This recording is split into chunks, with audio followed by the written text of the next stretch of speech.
Y hoy vamos a compartir y a continuar con la tercera. Es Gálatas capítulo 2 a partir del verso 1, del 1 al 10. Capítulo anterior vemos a Pablo que está enojado cuando empieza esta parte de Gálatas porque dice que hay algunos que están pervirtiendo el evangelio. Y dice que aun si él se equivocara y compartiera un mensaje equivocado, diferente, que le reclamaran y no le hicieran caso, él se pone como ejemplo. Y después, en la semana pasada o antepasada, él estaba hablando de su testimonio, está exponiendo lo que Dios hizo en su vida, cómo pensaba. Dice: yo quería extinguir la iglesia de Jesucristo, pero Jesucristo lo tumba del caballo, desciende sobre él y entonces transforma su vida, su mente, su corazón, su propósito, su camino, etc. Y aquí Pablo sigue diciendo esto. Luego 14 años más tarde, regresé a Jerusalén, esta vez con Bernabé y Tito, también vino. Fui a Jerusalén porque Dios me reveló que debería de hacerlo. Durante mi tiempo ahí, me reuní en privado con los que eran reconocidos como dirigentes de la iglesia y les presenté el mensaje que predico a los gentiles. Quería asegurarme de que estábamos de acuerdo porque temía que todos mis esfuerzos hubieran sido inútiles y que estaba corriendo una carrera en vano. Sin embargo, ellos me respaldaron y ni siquiera exigieron que mi compañero Tito se circuncidara, a pesar de que era griego. Incluso esa cuestión surgió solo a causa de algunos que se dicen cristianos, falsos cristianos en realidad, que se han infiltrado entre nosotros, se metieron en secreto para espiarnos y privarnos de la libertad que tenemos en Cristo Jesús, pues querían esclavizarnos y obligarnos a seguir reglamentos judíos. Pero no nos doblegamos ante ellos ni por un solo instante. Queríamos preservar la verdad del mensaje del evangelio para ustedes. Los líderes de la iglesia no tenían nada que agregar a lo que yo predicaba. Dicho sea de paso, su fama de grandes líderes a mí no me afectó para nada, porque Dios no tiene favoritos. Al contrario, ellos comprendieron que Dios me había dado la responsabilidad de predicar el evangelio a los gentiles, tal como se le había dado a Pedro la responsabilidad de predicar a los judíos. Pues el mismo Dios que actuaba por medio de Pedro, apóstol a los judíos, también actuaba por mí, apóstol a los gentiles. De hecho, Santiago, Pedro y Juan, quienes eran considerados pilares de la iglesia, reconocieron el don que Dios me había dado y nos aceptaron a Bernabé y a mí como sus colegas. Nos animaron a seguir predicando a los gentiles mientras ellos continuaban su tarea con los judíos. La única sugerencia que me hicieron fue que siguiéramos ayudando a los pobres, pues es algo que siempre tengo deseos de hacer.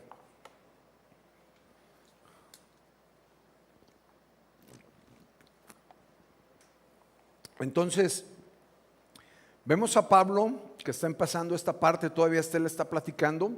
Voy a comenzar del verso 1 al 3 y vamos a ir avanzando. Luego de 14 años más tarde, regresé a Jerusalén.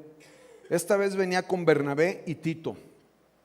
Pablo está regresando después de estar predicando 14 años, ha estado compartiendo el mensaje que Dios le reveló. Está hablando, como lo vimos en los capítulos anteriores, de que la fe es lo único que necesitamos para poder ser salvos, que no tenemos que añadir ninguna otra cosa adicional para que nosotros podamos obtener la salvación en Cristo Jesús. Y se está peleando porque hay un grupo que dice que está bien porque los primeros cristianos eran judíos. Entonces la gente se convertía en los gentiles. Pablo le predicaba a los gentiles, llegaban y entonces es como si hoy dijéramos: bueno, aquí todos somos ya cristianos, pero tenemos que comer kosher, porque yo como kosher. Y entonces querían ellos añadir una serie de ritos y de reglas para que pudieran realmente ser aceptados como cristianos. Fui a Jerusalén porque Dios me reveló que tenía que hacerlo. Durante mi tiempo ahí me reuní en privado con los que eran reconocidos como los dirigentes de la iglesia y les presenté el mensaje que predico a los gentiles. Pablo tiene una junta, regresa a Jerusalén porque Dios le dice que vaya se junta con estos apóstoles y entonces él les dice, bueno, lo que Dios me reveló a mí es esto, que podemos ser salvos solamente por creer en Jesús, que no necesitamos hacer absolutamente nada más. ¿Ustedes qué opinan?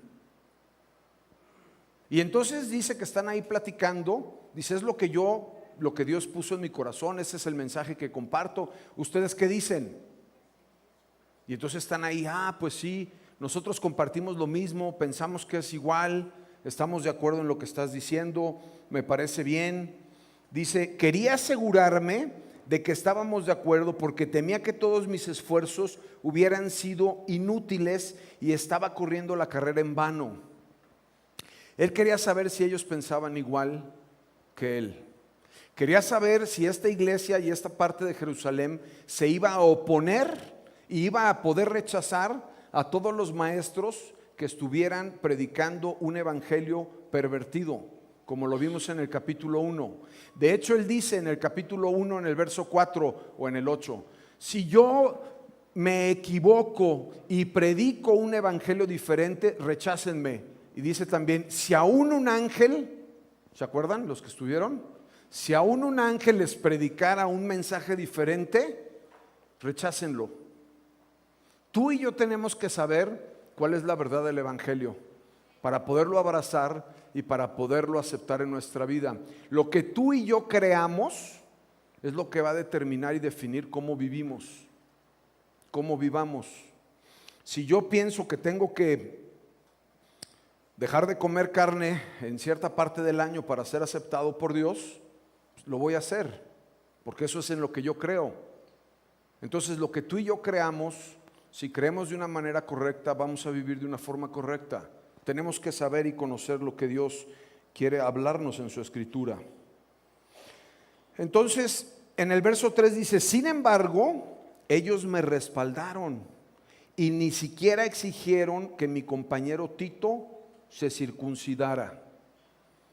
Porque cuando estaba Pablo predicando, Tito era gentil, los gentiles no tenían la costumbre de ser circuncidados a los 8 años de nacidos. Entonces Pablo intencionalmente se lleva a Tito a este viaje. Y entonces dice, muchachos, ¿están pensando lo mismo que yo? ¿Estamos de acuerdo? ¿Qué opinan de Tito que viene conmigo? ¿Debe de ser circuncidado o no? Y entonces ellos están de acuerdo y le dicen, no, para que Dios lo acepte y para que nosotros lo aceptemos, no tiene que practicar ningún otro rito o tradición. No tiene que hacer nada más, no tiene que añadir ninguna cosa extra. Verso 4 dice, incluso esta cuestión surgió solo a causa de algunos que se dicen cristianos, falsos cristianos en realidad, que se habían infiltrado entre nosotros, se metieron en secreto para espiarnos y privarnos de la libertad que tenemos en Cristo Jesús, pues querían esclavizarnos y obligarnos a seguir los reglamentos judíos. Esta es una parte de la escritura compleja, complicada, porque la escritura sigue siendo contemporánea y podemos ver hoy en día que en muchos lugares suceden este tipo de cosas, en donde aparentemente tú eres salvo, te dicen, vienes a la iglesia, aceptas a Cristo y si lo crees en tu corazón, como dice Romanos, eres salvo y te vas a ir a la vida eterna. Pero después ya la gente no viene a las reuniones, entonces les dicen cosas como estas. Es que si no vienes el domingo, tienes que cuidar tu salvación. O si no haces esta cosa, vamos a hacer un ayuno y si no ayunas no vas a agradar a Dios. Y entonces a veces desde esa época de Jesús, los fariseos ponían cargas pesadas sobre algunos seguidores de Jesús. No estoy diciendo que no sea bueno ayunar ni venir a la iglesia, ahorita voy a explicar eso. Pero lo primero que pasa es que los maestros de la ley, la gente religiosa de ese entonces y del hoy, lo que quieren es imponerte cargas esclavizantes para que vivas en una cultura de religión. Doy un ejemplo. Tengo un proveedor que es judío, que lo quiero mucho y es mi amigo, pero él come kosher, porque eso es en lo que él cree. Entonces cuando viene a Guadalajara a veces nos invita a comer a algún restaurante y él va al restaurante y saca de su maleta su sartén con sus utensilios de madera y pide que le preparen la comida de cierta manera porque no se pueden tocar los utensilios con los que me cocinan a mí y a ti con los de él, y no pueden mezclar la leche con otras cosas. No conozco mucho de kosher porque no soy kosher. Lo único que sé es que no pido carne para que no se agüite. Él pide un salmón y yo también pido un salmón. Él pide el salmón empapelado para que nadie lo toque. Yo les digo que sin papel. Y entonces él tiene esta forma de ser. Me ha tocado estar en otras reuniones, en algunos lugares en donde la gente kosher tiene cierta metodología para comer, o los famosos shabbats que ya no usan el elevador, no caminan, no usan electricidad, y está bien, yo respeto eso y algunas cosas hasta me gustan, porque por ejemplo cuando hacen el shabbat, los judíos el viernes en la tarde, toda la familia se reúne, comparten los alimentos, nadie sale, no van al antro y esas cosas, los adolescentes. Está chido eso, ¿verdad, papás? ¿Es una buena idea? ¿Qué les parece si hacemos el Shabbat? Es lo que estoy predicando, no tenemos que hacer cosas diferentes. Pero entonces, cuando tú estás bajo una mecánica en donde tienes que hacer ciertas reglas, ciertas cosas para obtener el favor y el amor de Dios, te esclavizas. Y lo que dice esta escritura es que querían esclavizarnos y obligarnos a seguir los reglamentos judíos. Imagínense, esta iglesia no vendría ningún joven si yo dijera: en esta iglesia, los viernes a las 6 de la tarde, Shabbat Shalom, todos encerrados. Y el próximo no vendría ni un chavo a la iglesia, diría: no, ese pastor se le fue la onda, se le fueron a las cabras al monte. Pero entonces Pablo dice: nosotros no nos doblegamos ante ellos ni por un solo instante. Queríamos preservar la verdad del mensaje del evangelio. Y la verdad de la cual ha estado hablando Pablo es la verdad en que tú y yo, simplemente por creer en Jesús, somos aceptados y somos salvos en la eternidad. ¿Qué más tenemos que hacer? Absolutamente nada. Esto tampoco nos da permiso de entonces hacer de nuestra vida un papalote, porque podemos ver que Tito va acompañando a Pablo intencionalmente, y entonces le dice: ¿qué onda con Tito? ¿Ya aceptó a Cristo? Sí. ¿Cree en Él? Sí. ¿Lo reconoce como su Señor y su Salvador? Sí. Ok, entonces es parte de uno de nosotros. Listo. Estamos en el mismo canal. El mensaje que te reveló a ti Dios es el mismo que nos reveló a nosotros, y estamos predicando lo mismo exactamente igual. Ok, excelente. Muy bien. Verso 6 dice: los líderes de la iglesia no tenían nada que agregar a lo que yo predicaba. Dicho sea de paso, su fama de los grandes líderes a mí no me afectó para nada, porque Dios no tiene favoritos.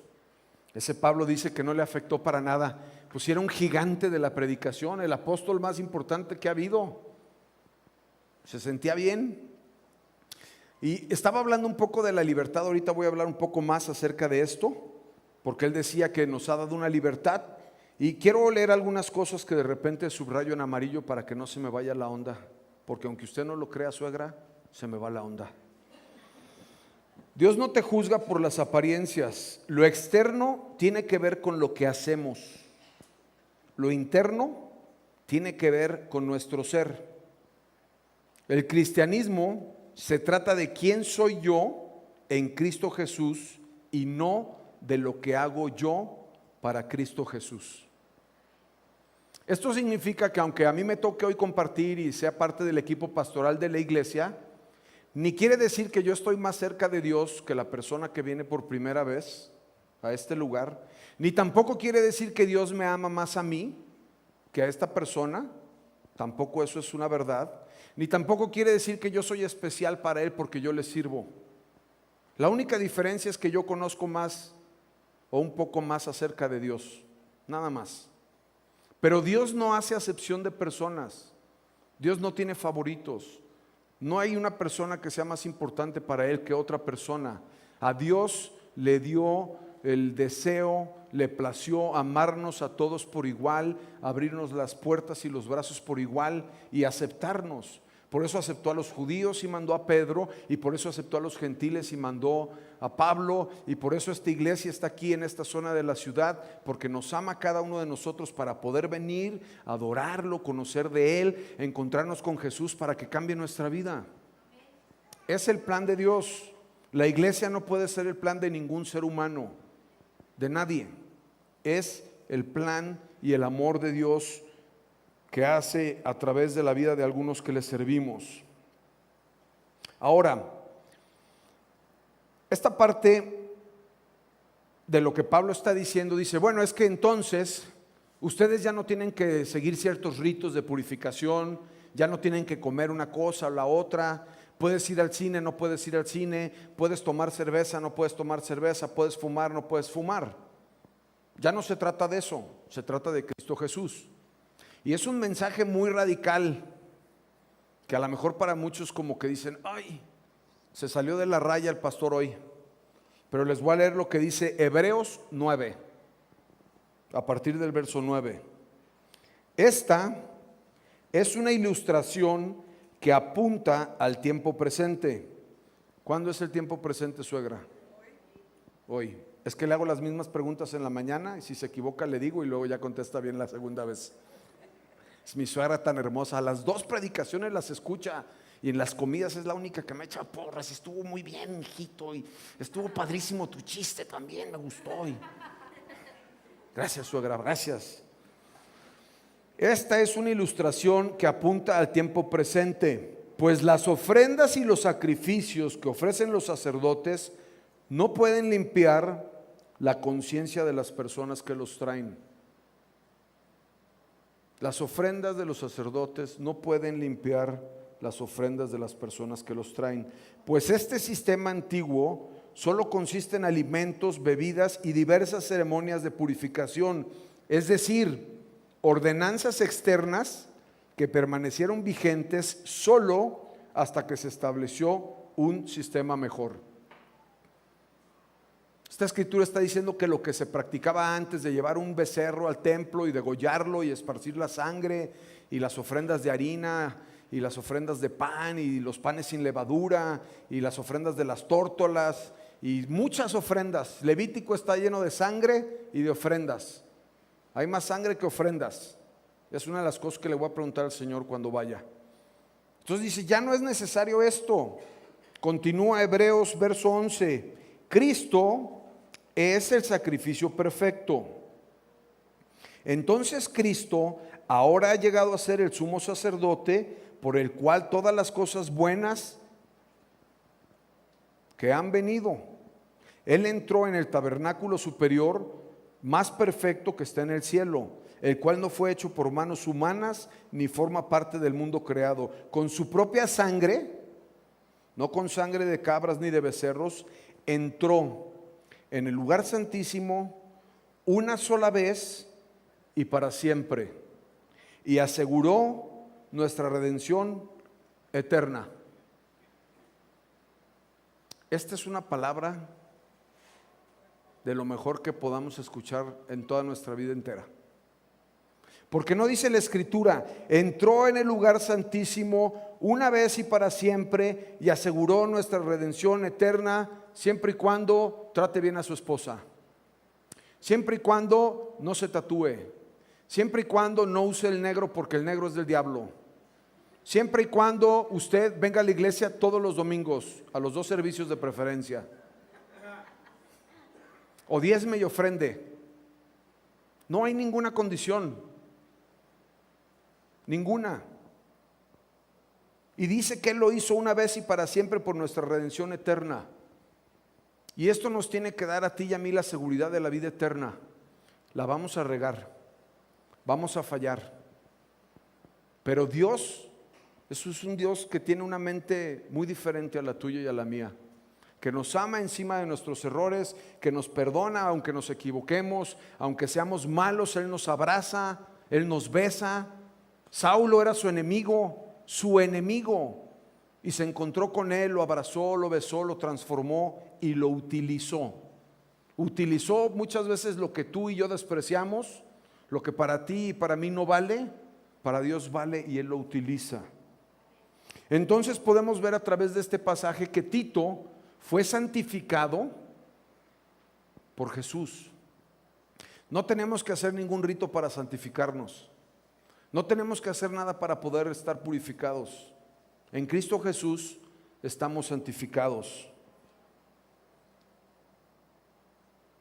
Ahora, dice el verso 4 que se metieron en secreto para espiarnos, regresando, y privarnos de la libertad que tenemos en Cristo Jesús. Este es un buen punto, me gusta mucho. Nos querían librar de la libertad que tenemos en Cristo Jesús. Y la libertad en Cristo Jesús no es una libertad para que yo haga lo que me dé mi gana, para que peque libremente. Es que en la iglesia a la que voy hablan mucho de la gracia y del amor de Cristo, entonces yo puedo hacer lo que me dé la gana. No puedes hacer lo que te dé la gana, pero tú no vas a vivir feliz tratando de evitar lo que quieres hacer que te dé la gana. Tú vas a vivir feliz cuando estés convencido de lo que haces. Yo estoy casado con Sara hace 23 años y soy muy libre en mi matrimonio.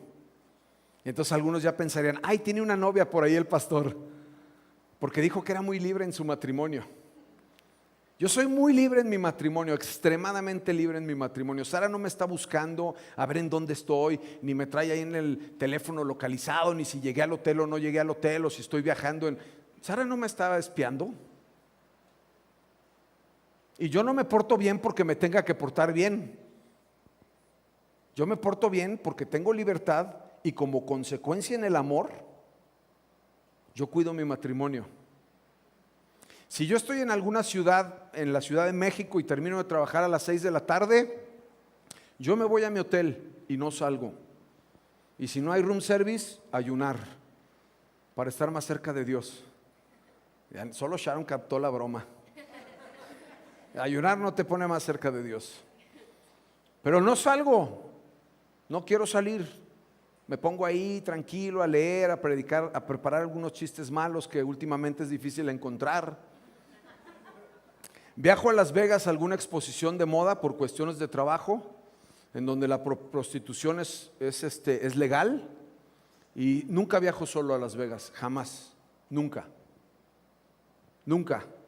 Oye, es que entonces qué inseguro eres y tienes miedo de pecar y tienes, no sé, yo no me hago esas preguntas, yo me cuido. Porque aunque tengo libertad, yo por esa libertad y por el amor que Sara me tiene, yo correspondo. Dios nos ama tanto que nos ha dado libertad. Nos ha dado la libertad que le dio a Adán y a Eva hasta del que la reguemos y la compongamos. Dios nos ha dado libertad. Pero no obedecemos a Dios porque se vaya a agüitar si no voy a la iglesia y me va a ir mal en la semana, y si no doy el diezmo me van a robar mi casa. Porque esos son procedimientos manipuladores y legalistas.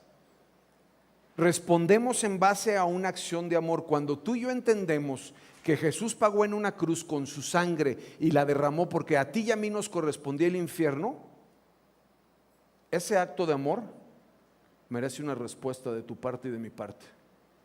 Perdóname, no es una película, no es un juego, no es un libro, no es una historia, es una realidad en tu vida y en mi vida. Cristo Jesús vino y murió en una cruz para que tú y yo estemos libres de vivir una eternidad en el infierno, y eso merece una respuesta.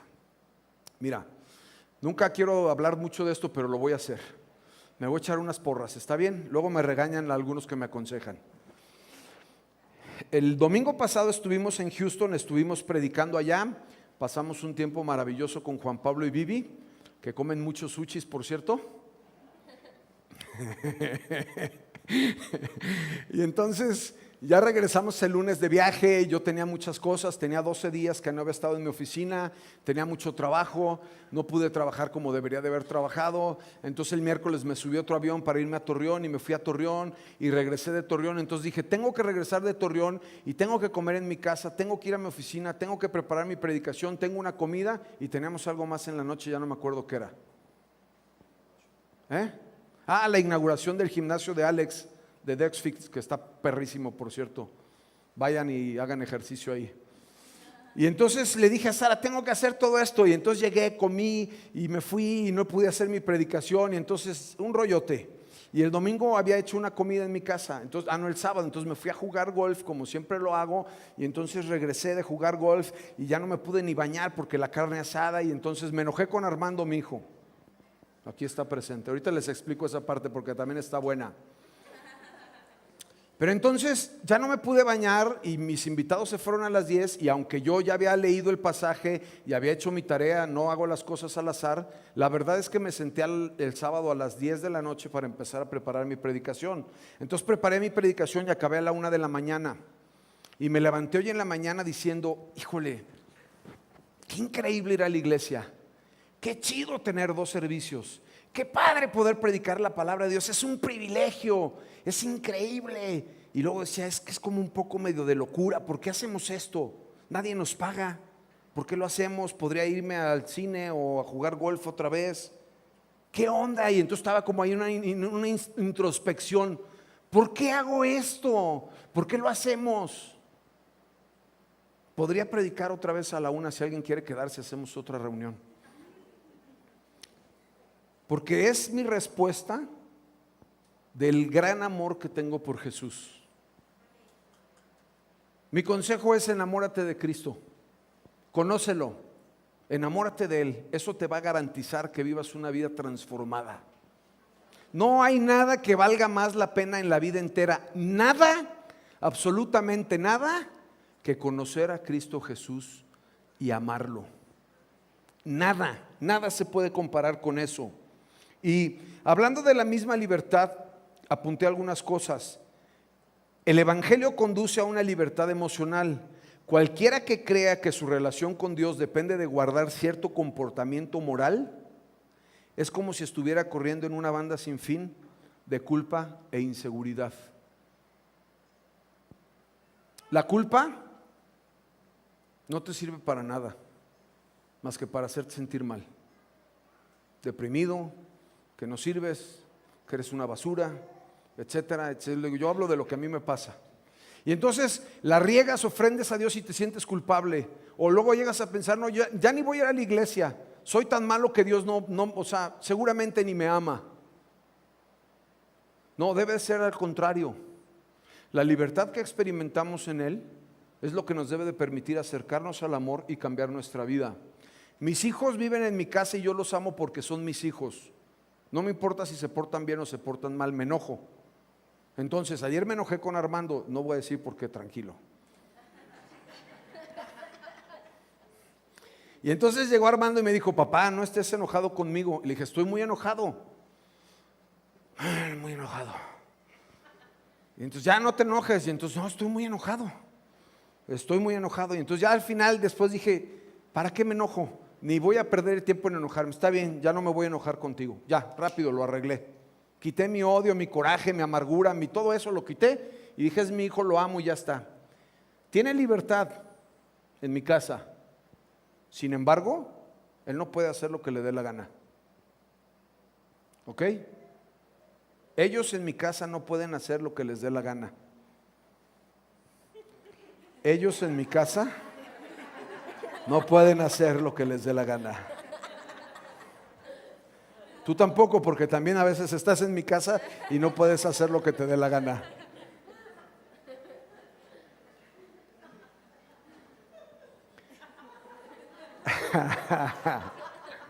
Les voy a confesar una cosa.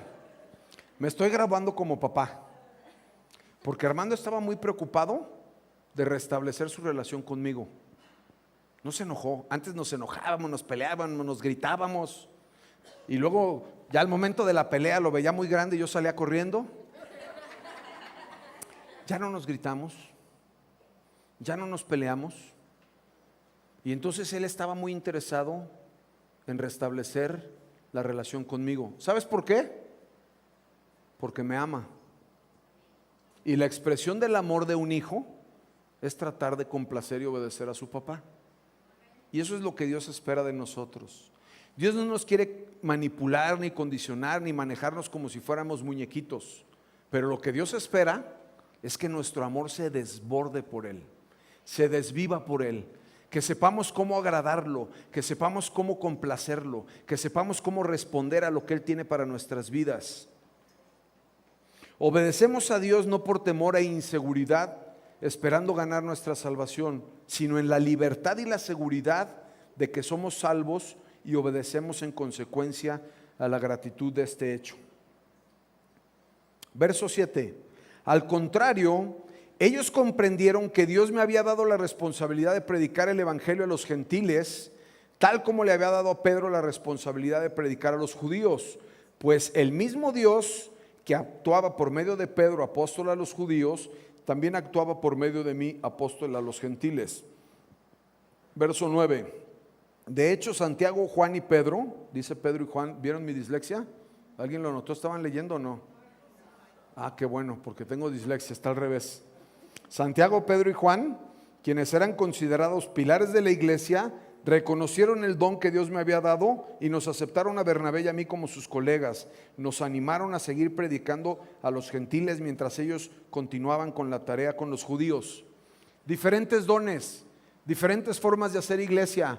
Pablo, predícale a los gentiles. Pedro, predícale a los judíos. Iglesias contemporáneas, iglesias tradicionales, iglesias conservadoras, diferentes tipos de iglesias, diferentes tipos de forma de comunicar un mensaje. La única condición y requisito es que el mensaje se mantenga puro, que prevalezca. Si no, como decía Pablo, me pueden rechazar a mí y pueden rechazar a cualquier iglesia. De hecho, eso debería ser nuestra condición. Oye, me cambié a vivir a Xochimilco. Voy a buscar una iglesia en Xochimilco. Escoge una iglesia y decide una iglesia a la que quieras ir, que sea expositiva, que sea bíblica, que transmita el mensaje de una manera correcta, que no esté alterado, que no te manipulen. No, es que si tú no haces esto, si tú no le das beso a la mano en el pastor, entonces no, Dios no te quiere, porque eres rebelde. O sea, no. Busca a alguien que comparte el evangelio. Busca conocer a Dios. Busca enamorarte de Él y busca que Él transforme tu vida. Porque eso es lo que Él quiere. Y el verso 10, busca también una iglesia que no tenga religión. Antes de entrar al verso 10, ¿le subiste mucho y ya siento así que es para avisarme que ya me debo de acabar o qué? ¿Ya? Tranquilo. Busca una iglesia sin religión. Cuando empezamos esta iglesia, nosotros nos describíamos como queremos hacer una iglesia sin religión. Somos una iglesia práctica en donde Dios transforma vidas y que trae esperanza al mundo. No amamos al pecado. No permitimos el pecado, no estamos a favor del pecado. Amamos a las personas y tenemos la convicción y la esperanza de que Cristo las transforme, que vivan una vida íntegra, una vida santa, pero una vida libre también. Una vida libre, en donde puedan ser felices, en donde puedan ser plenos. Ya se me fue la onda, ¿ya ves? Y no queremos una iglesia con religión, me refiero a religiosa de no, tenemos que venir y hacer esto y ahora vamos a hacer esto otro y vamos a poner cargas y vamos a tener aquí una semana todo el día oración y ayuno en la mañana y en la noche y no salgan de vacaciones, no vayan al cine, ahora en las elecciones por favor todo el mundo encerrado en su casa orando. No está mal nada de eso y si alguien tiene el deseo y la convicción háganlo. Lo que está mal es imponer una carga igual para todos. Porque aquí en esta iglesia puede haber alguien que tenga el don de ser intercesor y puede levantarse en la madrugada a orar. Y yo lo respeto y lo admiro. Pero no se vale que tengamos un estándar en donde todos tengan que hacer lo mismo. Por favor, en una semana todos un mensaje listos, todos van a ser pastores. Por favor, todos en una semana al hospital con mi suegra, a visitar enfermos. ¿Por qué? Si Dios nos hizo únicos, nos dio dones, nos dio talentos diferentes. Dios quiere amarnos y lo podemos servir de muchas formas diferentes. Lo único que tenemos es que tener comunión con Él, comunicación con Él. Verso 10, la única sugerencia que le hicieron fue esta, que sigamos ayudando a los pobres, algo que yo siempre tengo deseos de hacer. Esta es una marca que caracteriza a la iglesia. Y en esta iglesia lo hemos hecho y lo vamos a seguir haciendo.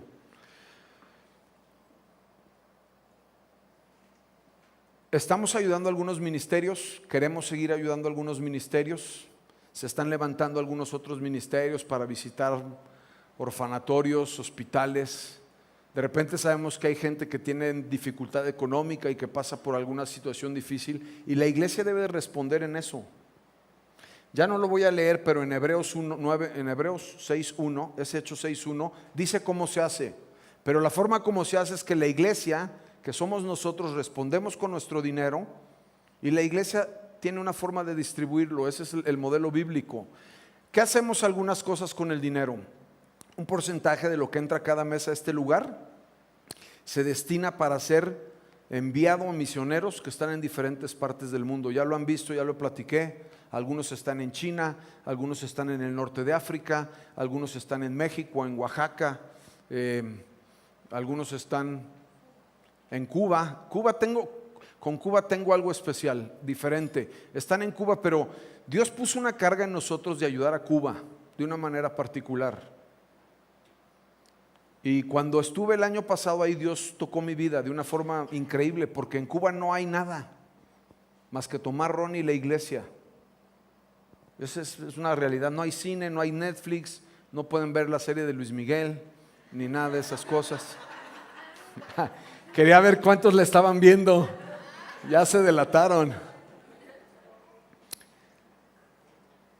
Cuando la gente no escucha del mensaje de Jesús, la Biblia es muy clara referente a esto.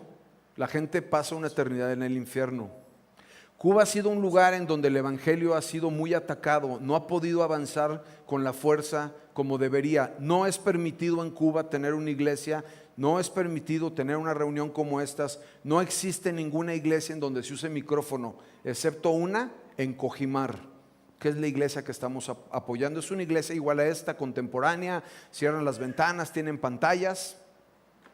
El viernes que venía volando de regreso de Torreón, se cayó un avión en Cuba, murieron 103 pasajeros, con todo y sus esposas. Era obvio, ¿no? Sí, ya los había contado. No sé, pero lo que sé que quiero resaltar es que venían adentro 18 pastores de 18 iglesias. Y 18 iglesias hoy, domingo hoy, mientras tú y yo estamos aquí haciendo algunos chistes y alabando a Dios, están sin pastor. Y ese es un golpe fuertísimo. Y no sé, Dios ha puesto algo especial en nuestro corazón por Cuba. Vamos a regresar este 7 de agosto a Cuba. No sé cuánto vale todavía, pero no es un viaje caro. Y todos los que estén animados a ir conmigo, acérquense personalmente. Queremos ir allá unos días a estar con el pastor Alain, a poder compartir, llevarles recursos, llevarles cosas. La iglesia se ha venido construyendo con el dinero de muchas iglesias de México. Hace poco se terminaron los salones para los niños. Tampoco se puede construir en Cuba, no es permitido. No hay una tienda de materiales donde puedas ir y comprar cemento y ladrillo. No se puede. Y tú y yo tenemos que estar agradecidos por poder venir a un lugar como este con aire acondicionado y poder estar aquí alabando a Dios. Y termino con 3 cosas. Una, lo hice en la mañana y quiero hacerlo extensivo para ustedes. Cuando Pablo está empezando a compartir, está hablando de su testimonio en la semana pasada, y Nena tuvo una embolia, está ahí atrás sentadita ahorita, y cuando el doctor vio sus análisis, sus exámenes, le dijo que estos exámenes no eran de ella, que eran de otra persona, que trajeran los de ella. Dios hizo un milagro en su vida, porque para lo que le pasó debería haber quedado parapléjica, y está aquí atrás. Me dijo: Sara, va a venir a la iglesia. Y yo le doy gracias a Dios por la vida de Nena y porque podemos ver y ser testigos de que Dios es fiel. Hace un mes también Toño, que es parte del consejo de la iglesia, y él tenía una gerencia en una compañía transnacional de ventas. En diciembre, después de trabajar muchos años ahí y hacer carrera, en diciembre hicieron un recorte de personal y cambiaron el esquema, y entonces se quedó sin un sueldo fijo y le cambiaron las cosas, y hace un mes lo despidieron. ¿Sabes qué onda? Gracias por participar. Y en un puesto como el de Toño no es fácil conseguir un trabajo tan rápido, y orábamos específicamente que quería quedarse en Guadalajara, y él ha sido una gente fiel en la iglesia y yo he visto que su prioridad ha sido Dios, de su familia, y lo contrataron esta semana. Lo que te quiero animar con esto es que podamos saber que no estamos solos. No es un rollo de venir y alguien platica y tocamos música. O sea, Dios es un Dios real, verdadero, obrando en la vida de Nena, conservando su salud, guardando su vida, obrando en la situación de Toño, respondiendo a lo que él necesita para poder mantener a su familia.